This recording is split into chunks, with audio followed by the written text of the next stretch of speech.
Assalamualaikum warahmatullahi wabarakatuh. Pada kesempatan hari ini kita akan membahas tema Sani Uye nggak paham maksud kitabnya, yang mana yang dibahasnya itu adalah tentang haramnya jimat atau tentang hukum bagaimana menggunakan jimat dan bagaimana tuntunan Rasulullah Sallallahu Alaihi Wasallam dalam menggunakan jimat apakah dianjurkan atau Rasulullah memakai alternatif lain jadi sebelumnya kita mendengarkan terlebih dahulu apa yang dipaparkan oleh saudara kita Sani Uye. Selamat menyaksikan. Imam An-Nawawi di dalam kitab Al-Azkarnya mengatakan, ini Al-Azkar Sahifah 112 cetakan Nurul Huda. Warawaina fi sunani Abi Daud wa Tirmidzi an Amr bin Su'aib an abihi an jaddihi anna Rasulullah sallallahu alaihi wasallam kana yu'allimuhum minal faza' kalimatin. Jadi kami meriwayatkan di dalam kitab Sunan Abi Daud, Sunan At-Tirmidzi. Ini bisa juga dicek di dalam kitab Sunan Abi Daud dan Sunan At-Tirmidzi. An Amr bin Su'aib, dari Amr bin Su'aib, an abihi dari ayahnya, an jaddihi dari kakeknya. Anna Rasulullah sallallahu alaihi wasallam kana yu'allimuhu minal faza' kalimatin. Bahwasanya Rasulullah sallallahu alaihi wasallam mengajari para sahabatnya beberapa kalimat ketika tertimpa hal-hal yang sangat menakutkan. Apa kata Rasul ketika kita ditimpa sesuatu yang sangat menggentingkan, yang sangat mengkhawatirkan? Rasul mengajari mereka untuk membaca beberapa kalimat, yaitu bunyi kalimatnya adalah a'udzu bikalimatillahi tammati min ghadabihi wa syarri ibadihi wa min hamazatis syayatin wa ayyahdurun. Ini bacaannya. Jadi ketika kita dihimpit oleh rasa takut, baca kalimat ini. Ini ajaran Rasulullah sallallahu alaihi wasallam. Wa kana Abdullah bin Amr yu'allimuhunna man aqala min banihi wa man lam ya'kul katabahu fa'allaqahu alaihi.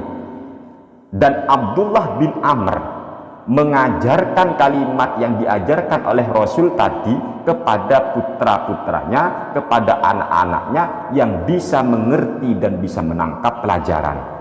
Wa man lam yaqul katabahu, tapi untuk anak beliau yang belum mengerti apa-apa, beliau tuliskan itu kalimat fa'allaqahu alaihi, lalu dikalungkan oleh beliau ke anak-anaknya. Lalu dilanjut qala at-Tirmidzi haditsun hasan. Hadis ini hadis hasan. Jadi seperti itu. Makanya ngaji dulu, jangan sok-sok mensirik-sirikan lah gitu.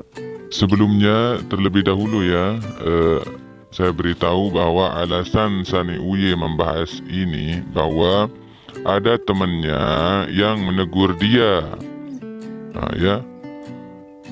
Kalau kalung yang dipakainya sebagai azimat itu atau jimat itu adalah sebagai bentuk kemusyrikan Jadi karena itu Sani Uye membahas tentang tema ini Tapi apakah relevankah hadis yang dipakai oleh Sani Uye untuk membela dirinya?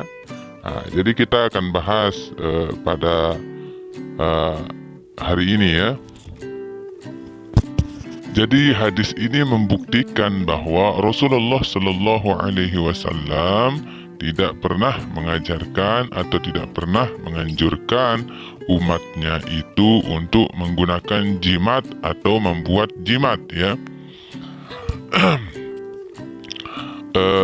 Kita bahas hadisnya.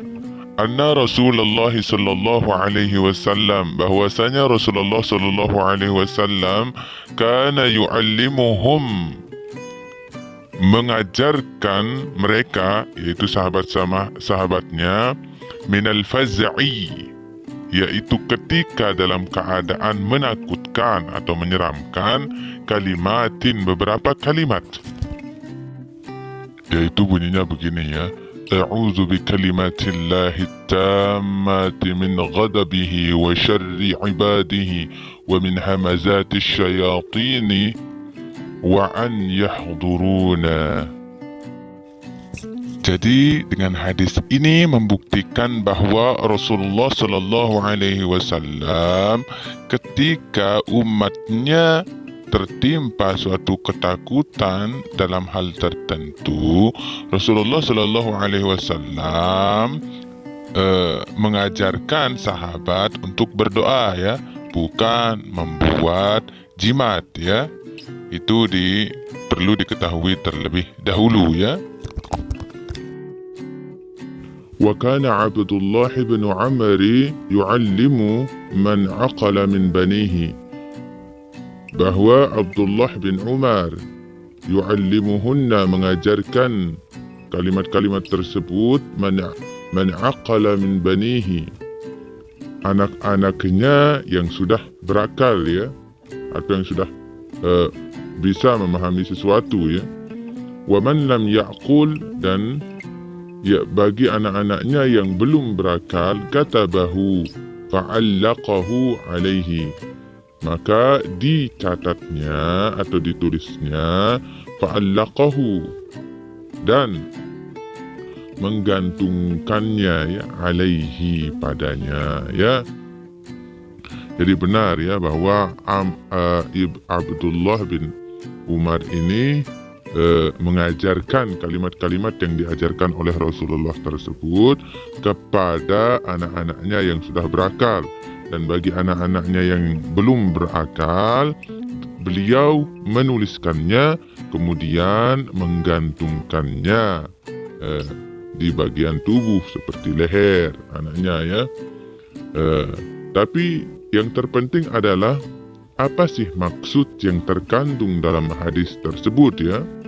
Jadi penulisan dan penggunaannya sebagai jimat ya terletak pada ilat bahwa anak-anaknya itu belum berakal, sehingga tidak bisa menggunakan kalimat-kalimat tersebut sebagai pembenteng dirinya dari beberapa hal yang ditakuti ya. Jadi jelas ya bahwa hadis tersebut cuma digunakan pada anak-anak yang belum berakal ya.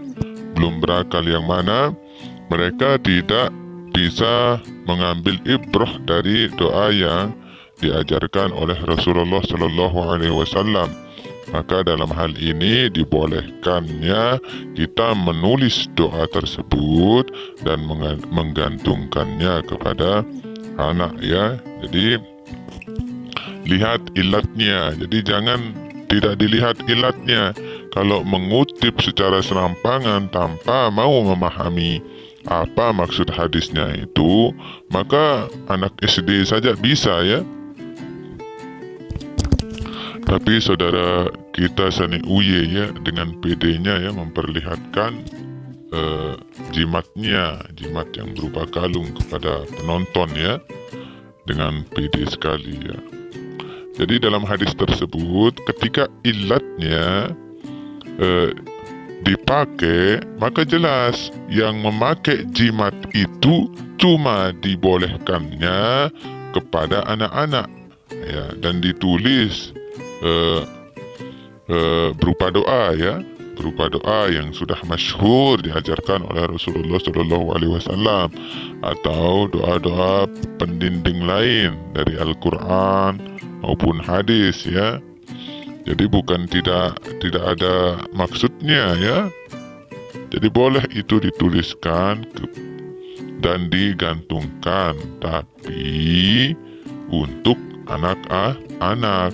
Jadi kalau Sani Uye memakai jimat itu berarti dia kelasnya anak-anak gitu, kalau merujuk kepada hadis yang dia kutip tadi.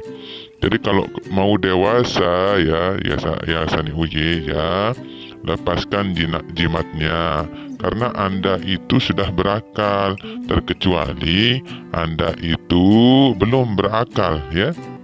belum berakal, maka baru boleh menggunakan jimat ya. Jadi video asli dari Sani Uye ya bisa dilihat di akunnya ya. Jadi jelas di sana dia tidak sadar bahwa apa yang dia kutip dari kitab Al-Azkar itu malahan menyerang dirinya ya, bukan malahan membenarkan perbuatannya ya. Jadi jelas dia tidak sadar atau malahan dia tidak paham tentang hadis ini ya. Ya, mari kita dengarkan paparan selanjutnya dari Sani Uye ya. Kemudian nanti kita